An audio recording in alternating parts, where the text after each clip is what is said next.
Olá, aproveitando o silêncio da madrugada, ainda são 6h20, vamos continuar a gravação do segundo vídeo, A Verdade é nos Três Mundos, ainda não tendo nenhuma experiência paranormal, a não ser o meu pedido pela saúde da criança, mas tomando conhecimento de que há verdades sustentadas por várias escolas e essas verdades colidem e são chamadas de dogmas. E aí eu, sem poder saber, não tenho critério científico ainda suficiente, estou com os meus 13 anos, 14 anos, não sei ainda o que é da verdade epistemologia, teoria do conhecimento, lógica, metodologia científica, e eu vou ficar nesse jogo de verdades ou não verdades, de ciência ou não ciência, ou pseudociência, de mentiras, e sem saber decidir. Enquanto isso, eu irei vivendo as minhas experiências paranormais, que serão narradas nesses capítulos, mas eu farei isso de maneira metódica. Então, a primeira coisa que nos interessa é a descoberta de um ser, de um homem, que se chama Eliphas Levi Zahed, e do livro Dogma e Ritual da Alta Magia. Veja você, Dogma. Aqui ele apresenta o tarô com o nome de O Livro de Hermes.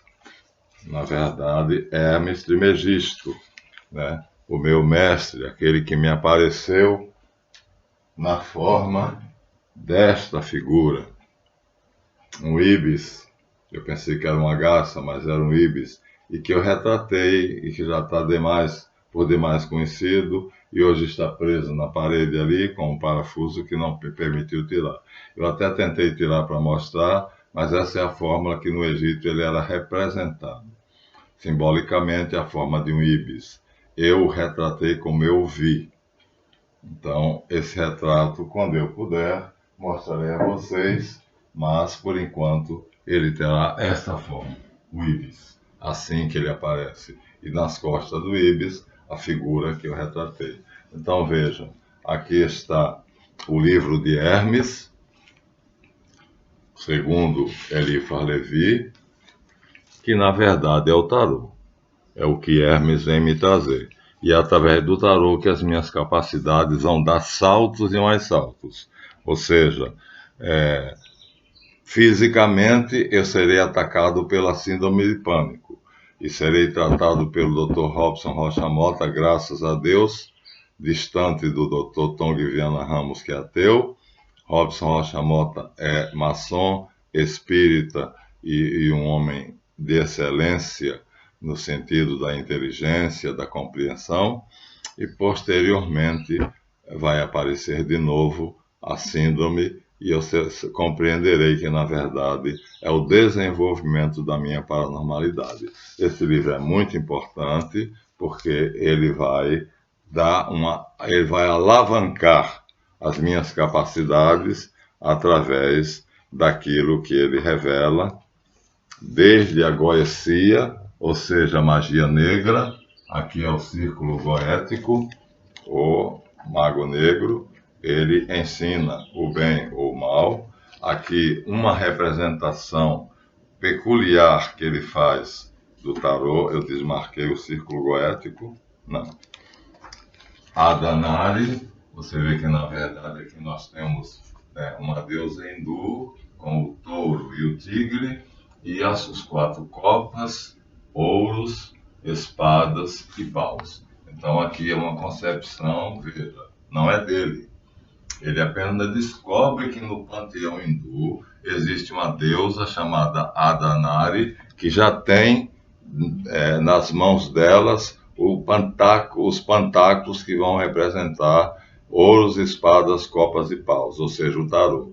Então, ele vai me mostrar que o tarô é universal, é um conhecimento universal. Mais tarde, Jung vai dizer que são os arquétipos, ou seja, a zona da paranormalidade e que levará depois para além. Aprendi demais, esse livro foi fundamental. Mestre Elifas passa a ser o responsável pela minha formação nessa estrela aqui, como um ser humano, e não o contrário do que Freud queria. Freud queria que nós fôssemos animais, animalizados. Então, seria esse triângulo, essa estrela de cabeça para baixo. Como é que eu vou fazer? Assim, né? O bode. É difícil dizer que seria o bode, assim, né? E aí, o que é que eu faço? Contrariando Freud, Darwin e Marx, eu aceito a noção de Deus como ser supremo, e aí, aqui não está correto, né?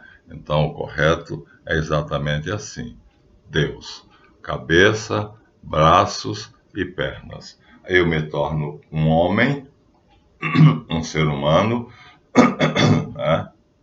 Que Leonardo tem aquela figura, que eu não me lembro agora exatamente qual é o nome, o homem de braços abertos e de pernas abertas. E através deste pantáculo, esse na verdade é pentáculo, porque tem 5. Este é um pantáculo, porque tem 6. Então, um pentáculo vai me levar ao pantáculo, o equilíbrio entre o meu lado sombrio e o meu lado luminoso. Vou aceitar. Então, crendo em Deus e me tornando um homem equilibrado, apesar da síndrome de pânico, que não é um desequilíbrio, é a reformulação da minha mente, eu então vou conseguir aceitar que Deus me fez assim, um lado sombrio e um lado claro, luminoso. Aceitando essa verdade, eu estarei preparado para o que der e vier. Portanto, agora eu me aceito como eu sou. Se Deus me fez assim, então eu me aceitarei assim. Elifas domina perfeitamente o hebraico e através dele eu vou me introduzir na língua hebraica. E aí começarei a estudar os originais hebraicos, conhecendo a magia negra, mas optando pela magia branca. Portanto, o meu símbolo será esse, o caribu, que o meu filho Marlan Michaelis também desenhou. Aqui está, né? A estrela de 6 pontas de novo, ou seja, o lado luminoso virado para cima. Aqui está certo, naquele outro hexagrama o preto está para cima, não, o branco é para cima, o preto é para baixo. E aqui dentro nós temos a águia, o touro, o leão e o anjo, ou seja, os 4 animais sagrados que estão diante do trono de Deus. Assim, ao contrário do que foi apresentado inicialmente por ele, como essa figura que coloca o preto virado para cima, não é possível, porque o triângulo de fogo vai na direção de Deus, então é luminoso. E o triângulo de água virado para baixo é que é preto, é que nos leva para a terra. Ele retifica isto nesta figura que eu passo a usar como sendo a minha própria bandeira. O caribu vai ser o querubim. Mais uma vez, né, os hebreus, os judeus, copiam, né, dos caldeus essa noção. Querub, em hebreu, na verdade, nos caldeus é caribu. E eu tomo essa figura como base. Eu terei que ser o homem, eu terei que ser o anjo, eu terei que ser o boi, eu terei que ser a águia, eu terei que ser a águia, o homem, o leão. Então essa seria a síntese, a grande síntese que me permitiria ter acesso ao meu lado luminoso, que aponta para Deus, e controlar o meu lado sombrio, que me leva para os instintos terrenos. Essa é a figura mãe, a figura que mais tarde eu não vou abandonar mais. E vou pedir ao meu filho Marlan Michaelis que a desenhe, e hoje é o símbolo da nossa escola, o caribu ou querube. todas as minhas obras levarão esse selo. Esse selo é marca registrada, e aí nós vamos agora fazer isso. Aqui Elifas já mostra maravilhosamente que ele descobriu que o universo total, simbolizado pela serpente Ouroboros, tem 3 mundos. O mundo de Deus, simbolizado pelo macrocosmo, macroprósopo, né, onde está o Pai, o Filho e o Espírito Santo, e o Filho é Reshit unido ao Logos. O mundo de Javé, que é a sombra desse Deus, e o mundo dos homens, aqui uma pirâmide, que é o mundo dos titãs. Então, são 3 mundos. A verdade é nos 3 mundos. Deus está aqui, eu estou aqui. Javé, que é o anjo poderoso, que está entre esses mundos, o Cristo cósmico, vai se encarnar em Jesus Cristo, junto com Reshit.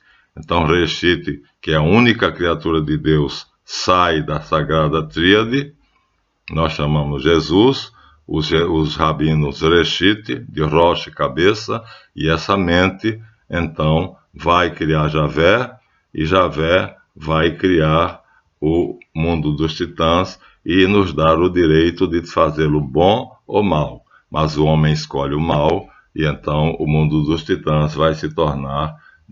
somos expulsos do paraíso, que é o mundo de Javé, e seremos então lançados nesse vale de lágrimas, como diz a Salve Rainha, e o que seria uma alegria, o nosso mundo, a nossa casa, vai se tornar um inferno. E nós teremos culpa disto, porque somos nós que fazemos esse mundo, nós construímos esse mundo. E aqui eu tenho toda a sabedoria que Elifas coloca, através da meditação cabalística, ou seja, sobre as letras hebraicas, a carruagem de fogo, The Chariot of Fire. Aí você vê, ó, as letras hebraicas, né? Que começa aqui no Aleph, tá vendo, ó? Meditando sobre o Aleph, Bet e todas as letras hebraicas. E nós vamos fazer a meditação cabalística, chegando até o Tao, e isso vai me alavancar mais uma vez a paranormalidade. Então, motivos não faltarão, e eu estou ainda retardando um pouquinho, mas aqui eu já tenho, ainda com o nome de Dogma, ou seja, ele é de 1790, e está envolto ainda nessa ideia de dogma, tudo é dogma, e a verdade para ele é a verdade única, só ele tem a verdade. Isso é o modismo da época, é o espírito da época, né? Zeitgeist, agora lembrei do nome. Enquanto isso, o outro homem célebre, aproveitando uma obra lançada no mercado por Francis Huxley, O Sagrado e o Profano, onde ele mostra que nada é sagrado, nada é profano, tudo é sagrado. Então, um outro gênio pega com a obra do mesmo título, só que pequenininha, O Sagrado e o Profano, Mircea Eliade, e agora vai fundar uma escola. Essa escola vai ser religiões comparadas e mitologias comparadas, mostrando, portanto, que fundamentalmente, tanto a tradição oral, mitologias, quanto a tradição escrita, religiões, quando comparadas, elas levam as mesmas verdades. Isso vai ser fundamental, porque aí eu vou unificar tudo. Eu vou conseguir a unificação. Eu vou conseguir a minha unidade mental, a minha unidade física e a unidade espiritual. Eu me tornarei um ser só. E aí isso me levará à condição de ser um ser humano íntegro, um cidadão íntegro, respeitado pela sociedade, um paranormal que usará suas qualidades para poder fazer o bem, a magia branca, e terei assim, pela misericórdia de Deus, o batismo do Espírito Santo, o dom espiritual do discernimento, ou seja, a capacidade de discernir, de perceber o erro onde ele estiver. E aí jamais enveredarei por ele. E isso é o critério, discernimento, mas não é a palavra que eu gosto de usar, que não me vem agora. Bem, a escola de Mircea Eliade foi muito importante para mim, não cursei isso em colégio nenhum, simplesmente ela me impressionou, e ele lança um segundo livro, A Sabedoria Sagrada de Todas as Eras, onde ele mostra que, comparativamente, o que é as religiões, e, na verdade, uma é cópia da outra, no fim das contas, há uma tradição fundamental, que tanto dá origem aos mitos, quanto dá origem às religiões. Portanto, só há uma verdade. E é isso que eu quero saber. E aí essa verdade única vai responder àquela minha pergunta dos 6 anos. Mas eu terei que chegar a estudar Mircea Eliade. E aí é através dele que eu vou conseguir essa unificação, né, acabando com essa distinção entre ciência e fé e unificando tudo. Já era a ideia de Eliphas Levi. Finalmente, no último bloco, ainda não falei sobre os meus dons paranormais, mas no último bloco aqui. Então, teremos explicações científicas, mostrando que a ciência abre mão do postulado da objetividade, ou seja, pelo menos põe em dúvida. Então, cada vez que a ciência descobre uma verdade, mais tarde descobre outra verdade. E essa nova verdade destrói a verdade anterior. Portanto, as leis de Newton, a lei da gravidade, o postulado o princípio de Arquimedes, as leis de Euclides, tudo não passam de provisório. E aí,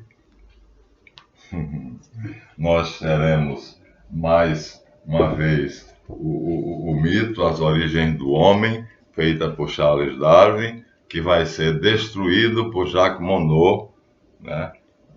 O filho de Satanás vai ser destruído, destronado por Jacques Monod, quando pulveriza o postulado da objetividade na sua célebre conferência, né, na cátedra da Real Academia da Suécia, recebendo o Prêmio Nobel. Ali ele diz que o postulado da objetividade é impossível de ser mantido e pulveriza e dá ao cientista a capacidade de pesquisar livremente. A sua escola prospera e nós temos aqui Michael Berry e daí para frente, já mostrei isso a vocês, a ciência livre para dizer Deus existe e eu o encontrei. A primeira pessoa onde isso vai aparecer claramente vai ser num psicanalista chamado Erich Fromm, O Dogma de Cristo. Agora vejam, um cientista, psicanalista, vai dizer o que é o dogma de Jesus Cristo. Quem é Jesus? Ele vai tentar psicanalizar Jesus e encontrar nele as condições de explicitação. Eu estou cada vez mais próximo da verdade, mais próximo de Deus, porque Jesus Cristo é Deus. Ao mesmo tempo, surge um outro filósofo chamado Yves Hagan, que escreve As Profundezas de Deus, onde eu vou penetrar graças a essa capacidade paranormal, que é o discernimento, o critério, o entendimento, essa que é a palavra. Nada de errado consegue penetrar na minha mente. Eu tenho um sinalizador. Quando uma doutrina tem um erro, há um sinal vermelho que diz perigo, perigo, perigo, perigo. Isso é um dom de Deus. É o Espírito Santo que brilha em mim como uma chama de fogo. E quando aquele sinal brilha, já é um dom paranormal, mas é mais do que paranormal, é espiritual. Eu já estou no terceiro mundo, portanto, no mundo de Deus. Aí o Espírito brilha em mim, no meu coração e na minha mente, e não me permite enveredar pela mentira. Então, como diz Paulo, só o Espírito de Deus sonda as profundezas de Deus. Portanto, eu chego à conclusão que eu estou em comunhão Desculpem, mas está esfriando. Com Deus. Então, um homem normal, um cidadão bem entrosado na sociedade, professor Marlante, um ser paranormal, que William Thomas vai descobrir isso, Frei Albino Arese vai me dar noções profundas, e o Oscar Quevedo, o padre Oscar Quevedo, além dos meus estudos de Eric Fromm, Karen Horney e outros. Mas em Yves Hagan, eu aí descubro que eu sou capaz de penetrar nas profundezas do mistério de Deus. Só o Espírito de Deus penetra nas profundezas de Deus. Isso para mim será a clareza absoluta de que eu fui agraciado com o batismo do Espírito Santo. O Espírito de Deus habita em mim. Ele me ungiu com a sua unção para evangelizar os pobres, dar a vista aos cegos, curar os surdos, fazer falar, soltar a língua dos mudos e anunciar a todos a boa nova da salvação. Essas palavras de Isaías assumidas por Jesus Cristo na sinagoga de Nazaré passam a ser, para mim, a mais pura verdade, e eu me torno assim outro Cristo, portanto, capaz de fazer aquelas coisas que a sociedade à minha volta não conhece a explicação, que a ciência não conhece a explicação, até que a parapsicologia venha a ser tornada ciência e explicar tudo isso. Mas vai demorar um pouquinho, e aí, fechando esse capítulo, nós vamos ter agora, aqui sim, Corpus Hermético, Hermes Trismegisto.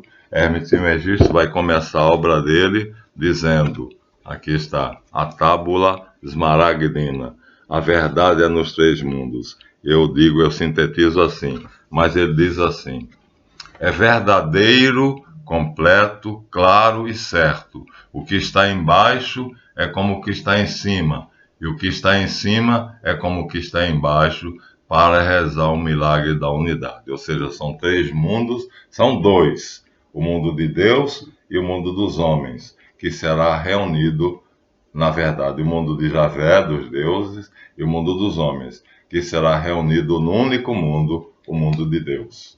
Então, aqui está, Hermes diz, a verdade é nos três mundos, e, portanto, esses três mundos serão reduzidos à verdade. Por enquanto, aparências no primeiro, no mundo dos titãs.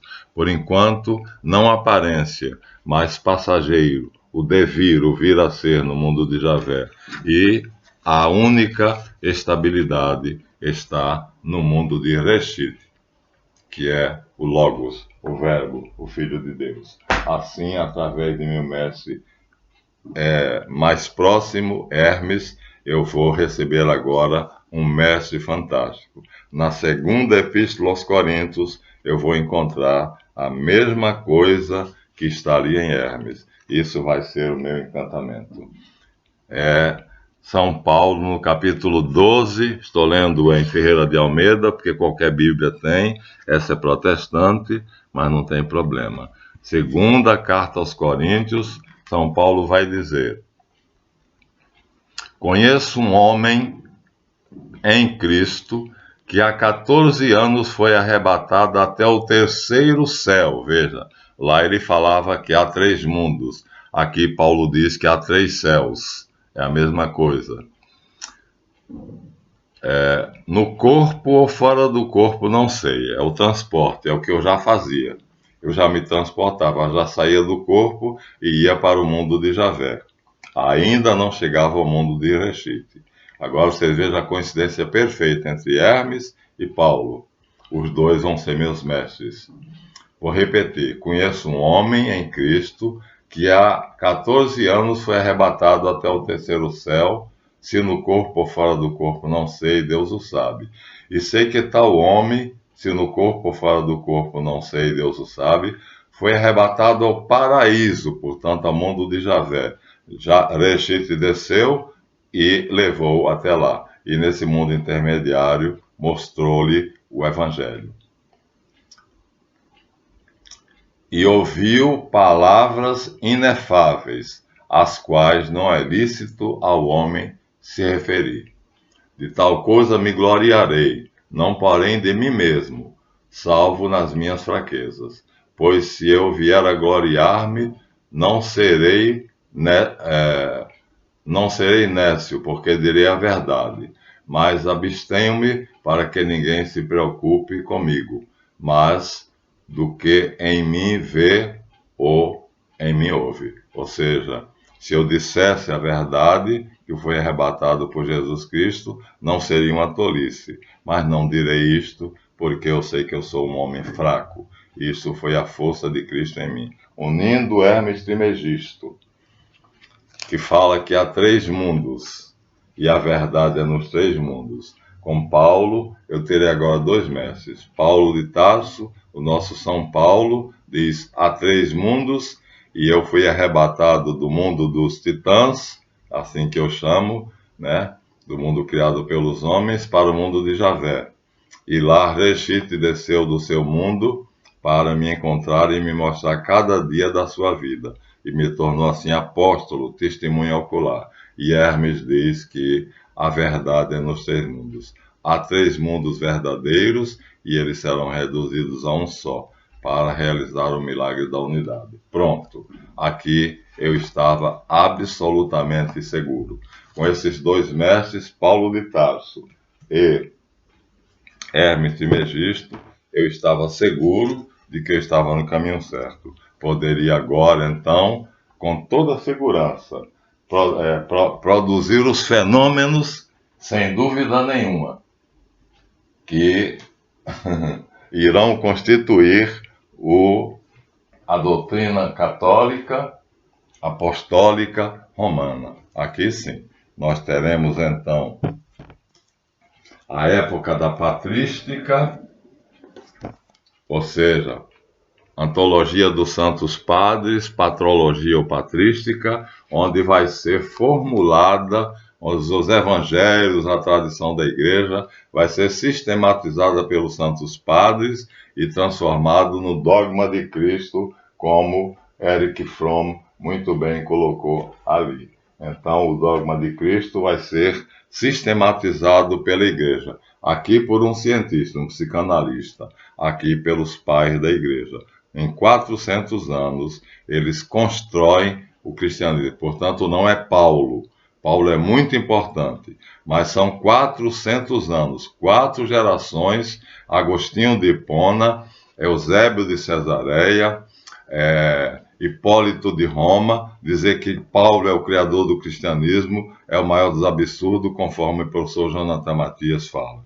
E, então, assim, quer do ponto de vista de um cientista, psicanalista que tem acesso ao simbolismo, analisando a simbologia dos evangelhos, ele cria uma noção do dogma de Cristo. Enquanto isso, a Igreja Católica, durante 400 anos, isso aqui é recente, Zahar Editores, Erich Fromm, ficha catalográfica vai nos dar o ano de segunda edição, 1965. Então ele já chega isso em 1965, já convicto de o conhecimento do homem Jesus é um dogma, o único, o mistério. E aí isto foi codificado em 400 anos, imagina. Os pais da igreja, os doutores da igreja levaram 400 anos. Paulo está entre esses? Sim, está. Mas dizer que o cristianismo foi fundado por Paulo é a maior de todas as tolices. Paulo supunha a gnose, ou seja, o conhecimento verdadeiro, e aí, por isso, ele é um dos luminares. Mas ele não é o único. Nós temos ele, e nós temos Agostinho de Hipona, e nós temos Hipólito de Roma, nós temos Clemente de Alexandria, e nós temos Irineu de Lyon. Então, todos eles, e principalmente o maior de todos, o autor da carta aos Hebreus, que nós não sabemos quem é, e quando eu estudava, era atribuída a Paulo, uma das 14 cartas de Paulo. Depois, depois que eu saí do seminário beneditino, logo descobriu-se que o estilo da carta aos Hebreus não é paulino. Paulo sempre faz a introdução e o fim. Ele começa a carta fazendo uma saudação e ele termina a carta assinando. E esse livro não se encaixa nisto. A ciência da exegese e da hermenêutica foi descobrindo mais, que Paulo, na verdade, só escreveu 8 ou 9 cartas. Todas as outras são dos discípulos dele. E esta não é dele. Portanto, termina-se sabendo que, na verdade, 8 cartas são de Paulo, talvez haja uma nona, mas com certeza os 3 grandes místicos, ou seja, os 3 grandes gnósticos da verdadeira gnóstica, são Paulo de Tarso, João, o apóstolo amado, evangelista, e o escritor da carta aos Hebreus. Com essas 3 armas, eu vou estar completamente seguro do meu caminho. Não me afastarei 1 milímetro. Quer dizer, pecarei. A carne me levará para o prazer, mas eu voltarei. E assim Jesus me aceitará de braços abertos todas as vezes que eu voltar. E então desenvolverei minhas capacidades humanas, inteligência, vontade e memória, desenvolverei minhas capacidades paranormais, o terceiro olho, a terceira visão, o olho de Horus, como quer que chamem, ou seja, a ligação da glândula pineal com a hipófise pituitária e, finalmente, terei o prazer de conseguir compreender o dogma, a teologia dogmática. Lerei todas as obras no Mosteiro Beneditino do dogma cristão, feito em 400 anos de trabalho e de estudo, pela patrologia. 400 anos. E, finalmente, já aqui no ano, nós temos um dos maiores aqui teólogos, Joseph Bernard, né?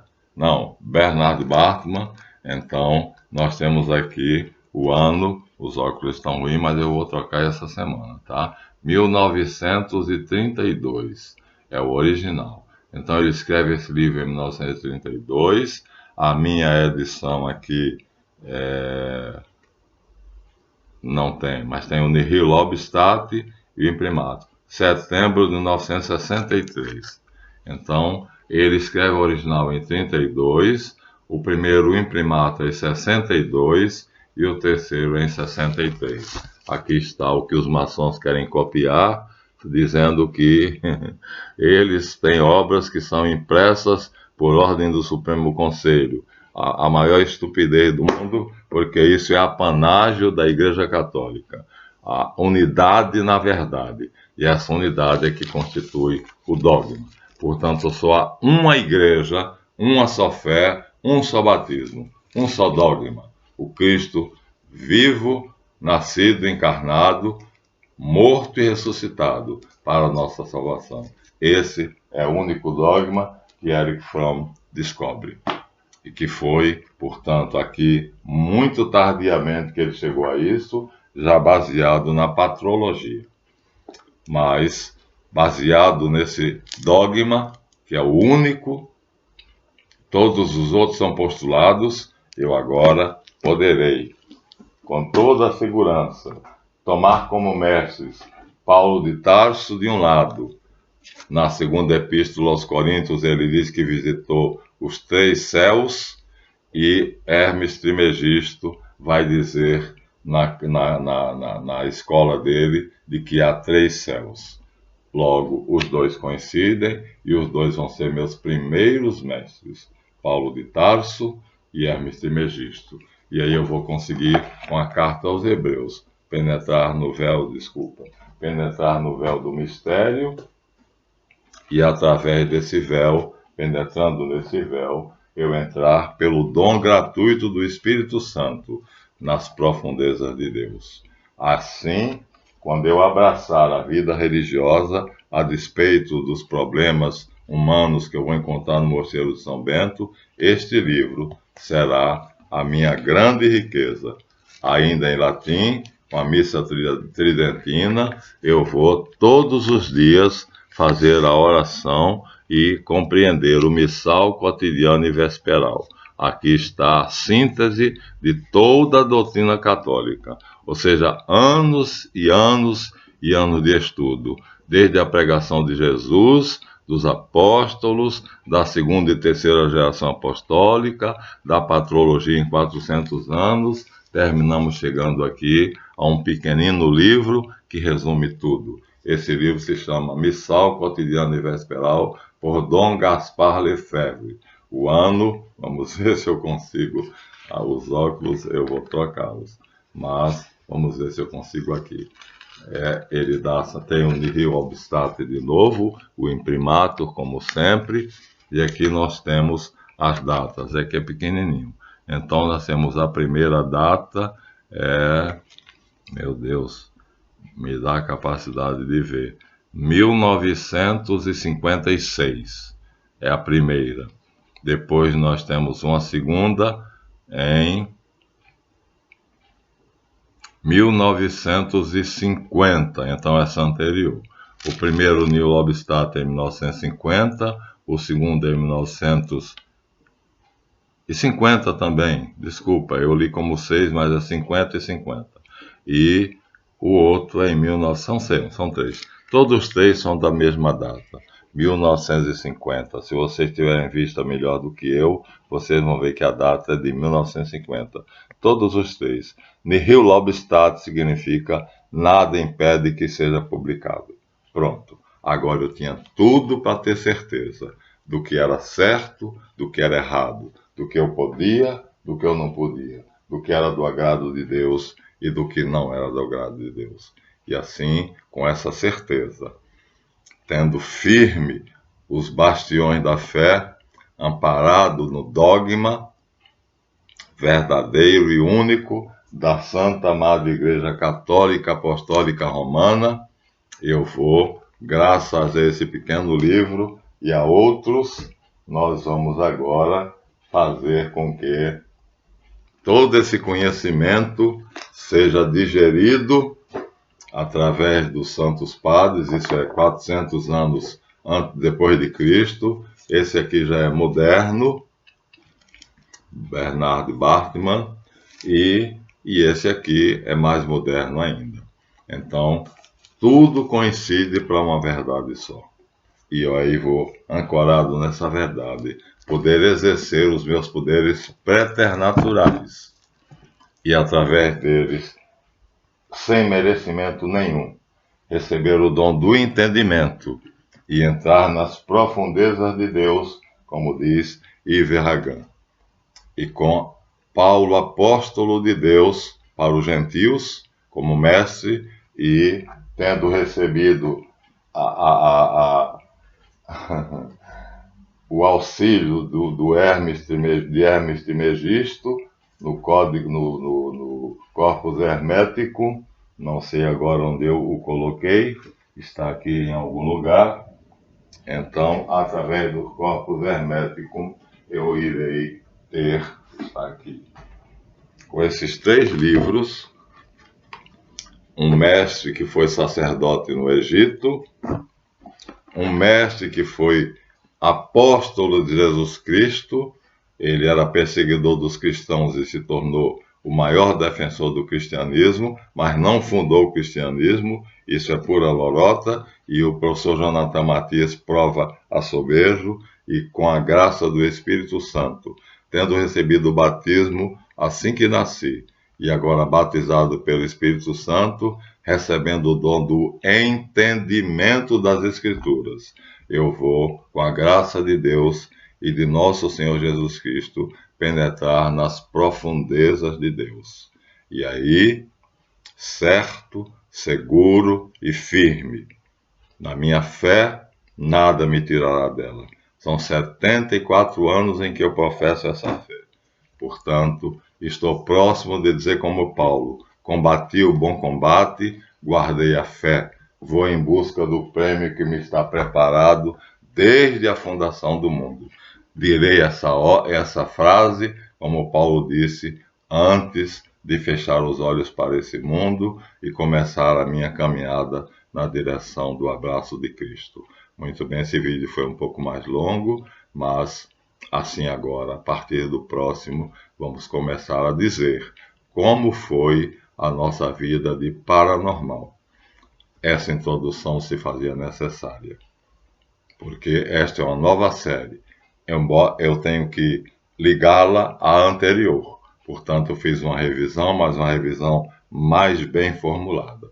Até o próximo vídeo, assistam até o fim e continuemos. Agora, vocês vão ver, na prática, o que é que o homem Marlanf e o professor Marlanf e o Marlanf devoto, educado por dois místicos, Mamed Alves de Oliveira e Cordulina Angélica da Cunha, e Ermelinda Angélica de Oliveira, vão me preparar para ser o que eu sou hoje. Devo a esses três, meus pais de criação, meus avós, porque os meus pais biológicos tinham 17 filhos, e se eu estivesse entre esses 17, não teria tido o privilégio de ter a lisura moral que eu tive, a força moral que eu tive, a capacidade espiritual que me foi dada, e assim a possibilidade de penetrar no mistério de Deus, no dogma de Cristo. Até o próximo.